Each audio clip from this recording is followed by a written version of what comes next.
I was at the Worldcon panel where someone asked George R.R. Martin, hey, since you're not going to be around much longer, can you let someone else finish your series?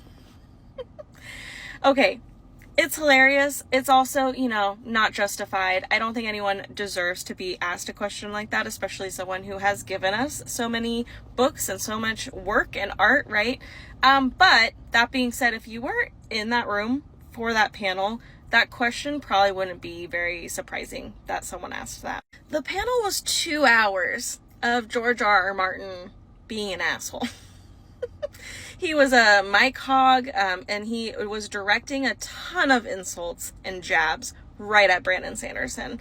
And let's be real, most of the people in the audience were there to see Brandon, not to see George. So you're in a room full of Brandon fans, and you're insulting him directly over and over again for 2 hours. The audience was grumbling. I know the people, at least in my row, had jaws open. The jaws were dropped. There is a video posted of the panel, but I just don't know if the subtleties of the tone and how the audience was responding will translate in the video. That question was not off kilter. That question was 2 hours of being irritated at George and it bubbling over. So yeah, it was a little intense. Somehow, in such a dry year, there's always news going down. And of course, the big one last week was that some crazy person heckled George R.R. Martin. And apparently that wasn't the last of it. Turns out there were people waiting for that to die down a bit to throw their real criticisms at George. It's not that he's not finished. It's that he was an asshole to Brandon Sanderson. Have you heard about this? Yeah, I've heard. I heard about this. I don't know how true it is. It sounds kind of subjective, but yeah, how what are the reports of this from people that were there? I put out that video, and as per usual, I check my comments, and I sent it to you here on Discord, and this person comes out of the blue, and what she says essentially, I was there. There was also that was also incredibly rude and out of pocket, sure, in regards to the crazy fan, but for context, George was super disrespectful of the entire panel, which made the audience grumble quite a bit. He often interrupted others and talked over the women specifically. He made multiple jabs and insults at Brandon Sanderson directly. With the room being mostly Sanderson fans, that wasn't going over very well. Sanderson responded... It sounds like the same person. This sounds way too similar to that one report. You mean that one video I showed you of the woman with the giggle? Yeah, her language here is near identical to that lady's language, so I'm wondering how independent of a person this is. But yeah, sorry, interrupting you. No, I'm actually starting to wonder that myself now that you brought it up, but yeah. I wonder if it is the same person or a fan of that person. Yeah, it might be the same person in a burner account, because look, there's two independent versions of the same event and they can be similar, but this is they're using the same words, same sentences, which means that they're either corrupted or the same person, or influenced. Yeah, keep going, sorry. Also, before we continue forward, I want to correct the woman in the video. That person did not say that to George because they were a Sanderson fan who was upset. It's because they have a mental issue. By their own admission, they have said this multiple times, that they have mental problems. Oof. And not only that, but they also got a cease and desist letter from George's company because they were such a big quote-unquote George fan that they kept using his name without permission. So I just want to make that clear. It's not because they were an angry Sanderson fan. It's because they were, I guess, too much of a George fan who couldn't read the room or, I guess, understand decorum. To continue on. Sanderson responded less to the conversation because of George, and he was less animated or interested. After George was telling a story of how smart a child he was, that he knew Jesus didn't exist at 8 years old, and how stupid Christians are, he stared down and his face got a little red. I don't blame him. My whole row had their jaws on the floor. It might not read as clearly in the video footage, but it was so cringy. There are other examples. Brandon got asked a question about hard magic systems and how he creates them. George jumped in and went on a 10-minute rant about how hard magic systems are dumb. He hates them. No one wants to read them, and you're a questionable author if you write them. Brandon's successful business, Dragonsteel, and Kickstarters got brought up a couple of times, and George got all worked up. Said authors shouldn't be expected to do social media or do anything other than write. And also said some things like, just because someone does a Kickstarter doesn't mean they can write or that the book is worth reading. Towards the end, George directly asked Brandon, you're a Mormon, right? How do you deal with that? And it came across with a really blunt and snarky tone. This was a few questions after he said Christians were stupid and Jesus was make-believe. George doesn't deserve that kind of question, neither would any author, but his behavior and decorum during the panel left a bad taste in my mouth for sure. I thought he acted like an asshole. So what ended up happening was, before I made that video summarizing what happened at Worldcon, I spoke to 5 people. After this happened, I spoke to 2 more people and the original 5 and showed them this comment. Every single person I spoke, not all of them were George fans, by the way. A couple were Sanderson fans. Every single person I spoke to did not come away with this mentality. So this is clearly not a George R. Martin fan, which is fine. This is the same person that recorded that video, by the way, because she uses "my whole row had their jaws on the floor." That is the same sentence from that video you showed me. So this is the same person. Like I like there's too many near identical word usage in sentences here that this is the same person. Nobody's going to use the same "my whole row had their jaws on the floor" expression independently of each other. This is the same person. So this is one person's subjective opinion. You think so? I mean, it could be a fan, but you know, I think it's a Brandon Sanderson fan. Like a single Brandon Sanderson fan who interpreted something, and the fact that you interviewed a whole bunch of other people who didn't interpret it like this, I'm thinking that this is just one angry person. And I think this is the same person that recorded that TikTok you showed me, because I'm pretty certain that this is the same person. But yes, so she interpreted this, but it doesn't seem like most people that were in attendance interpreted, at least the people that you interviewed. No. Actually, in fact, let me show you this right here real quick, because the Discord mod for the written world, Casimira, she went there, and this was not her experience at all. This is what she had to say. I think that's one of those reads that got an ounce of truth, but is generally seeing the worst possible scenarios, most unkind reading of events.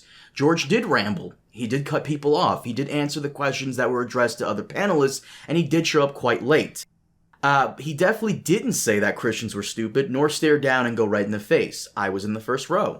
He repeated what it used to be like and how things are changing. Seeming confusion does reflect a lack of understanding / difficulty connecting what we were told in the table talk, blah, blah, blah. He cited for them, but he can't interact a way that's helpful in the industry. This is in regards to the Kickstarter and, you know, how new authors have to deal with the way the industry has changed.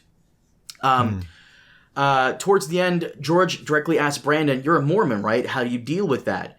And she says here, "Perhaps it's my own bias because I write a lot of analyses centered on religion / George's progression with Catholicism, but as an ex-fundamentalist myself, it came across very seriously asking, how does this align for you, because I'm not on the same page / don't understand your process. Like it came across as a question, not a snipe.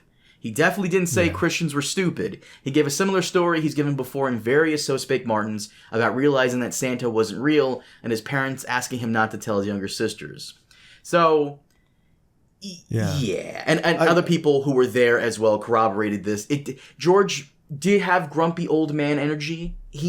I will agree that, based off what everyone said, he did come off as rude, interrupting and answering questions not directed at him, but they were not out of malicious intent. Yeah. Even this woman's version of the story. So this is why, you shouldn't rely entirely on eyewitness accounts, because people can get totally different interpretations and tell very different versions of the same event. The lady here, she says, after George was telling a story about how smart a child he was, he knew Jesus didn't exist at 8 years old. And I think this person misheard, and he was actually talking about Santa, because I don't think George, there's some people that are like Jesus mythicists that believe that Jesus didn't exist, but the majority of people, a majority of like historians and scholars and stuff, believe that there was at least a historical Jesus. He might not have been like magical or something. I think George is like that. I don't know. I have to find a quote from George to prove that, but that doesn't sound, that's a very extreme position to be like, yeah, Jesus didn't exist. I think she misheard him, and he was actually talking about Santa, according to this other report, because that would make more sense, because Santa, doesn't really exist unless you're talking about St. Nicholas or something.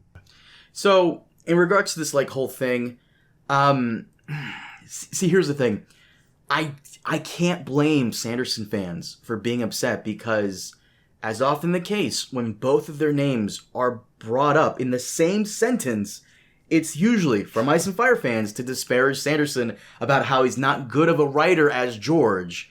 And I gotta say, the Ice and Fire fandom, does need to be better about that because, and I'm going to show a couple of videos now, Sanderson greatly admires George and has nothing but the best things to say about the guy.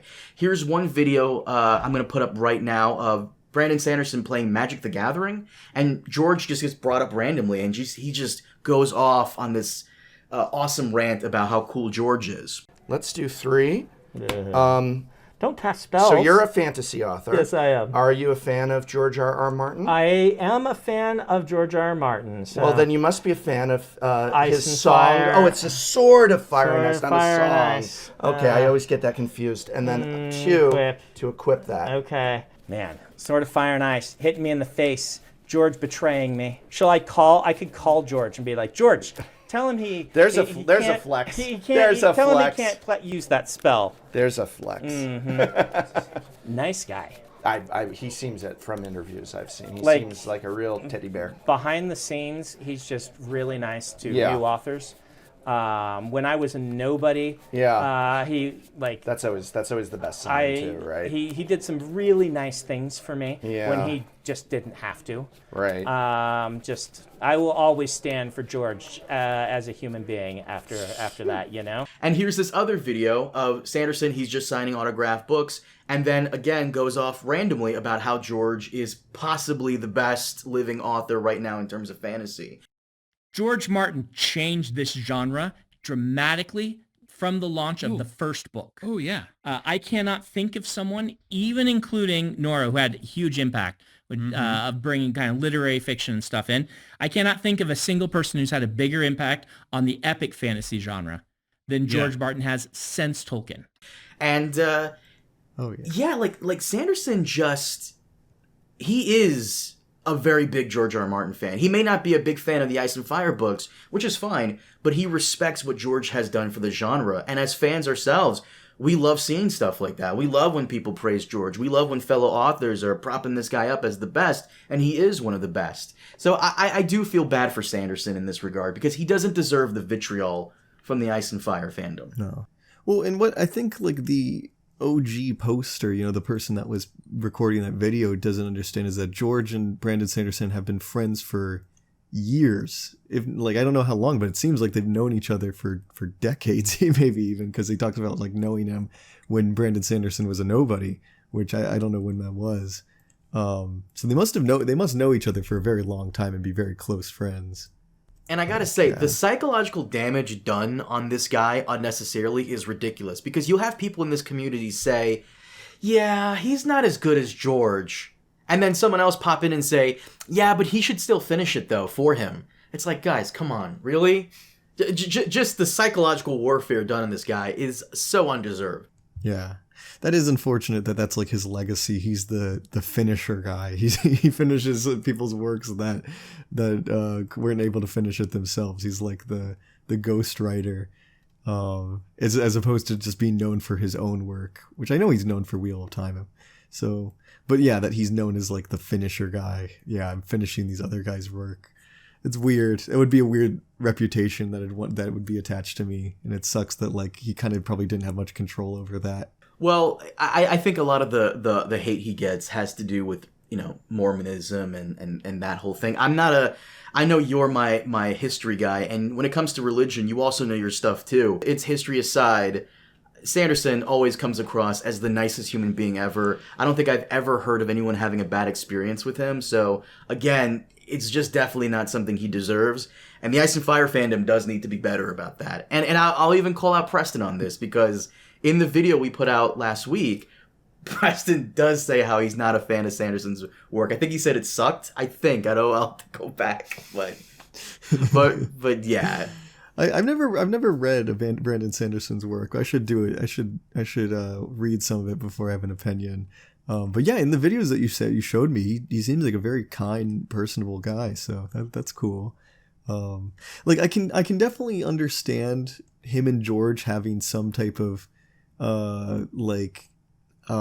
disagreement about religious stuff, because George is he seems like he's a very, like, if you've read his work, he's a very strong atheist. I think he's maybe even stronger than me or something, like where he has very negative opinions about religion. Like very few of his works paint religion in a positive light. There's so many depictions of religion being used to justify violence and expansionism and war and zealotry, that he has very strong opinions about religion and God, and that maybe God and religion isn't good for humanity and stuff. And I can see somebody butting heads a little bit with somebody who's Mormon, but it sounds like they know each other on a personal level, and that doesn't seem to be a problem. Like they've known each other for at least like 10 years, 15 years, 20 years.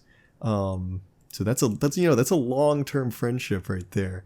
And they're able to move past that. Like it's possible for you to disagree about religion stuff and then still be friends. Which I think I think that's their relationship. Cause yeah, judging by these clips you showed me, George did stuff for him like when he was a nobody that was so personable and kind that he didn't need to do, but did because he's a nice guy. So yeah, so I don't know. If anything, I hope that George reached out to Sanderson and was able to relieve him in his mind of like any beef, because, and I've said this to you a long time ago, and I'll say it to you again as a reminder. If you ever feel like I'm being rude to you or disrespectful, take me aside anytime and let me know, and we'll hash it out. I'll apologize. I'm not above that. I say this to you. I say this to anybody that I care about, that I love, that I'm close with, that I'm friends with, so on and so forth. I hope that George does the same thing, because if it came across that way, surely maybe Sanderson feels a type of way about it. Hopefully Sanderson reaches out to him, or George reaches out to him and makes sure there's no beef, because that is the adult thing to do. Or maybe Sanderson realizes that George wasn't being malicious. George wasn't taking little jabs. It was just how he is, which again, George has become grumpy grandpa now, clearly saying things aren't like how they used to be. So it is important to make sure you squash that beef, if there even is any, before it gets out of control.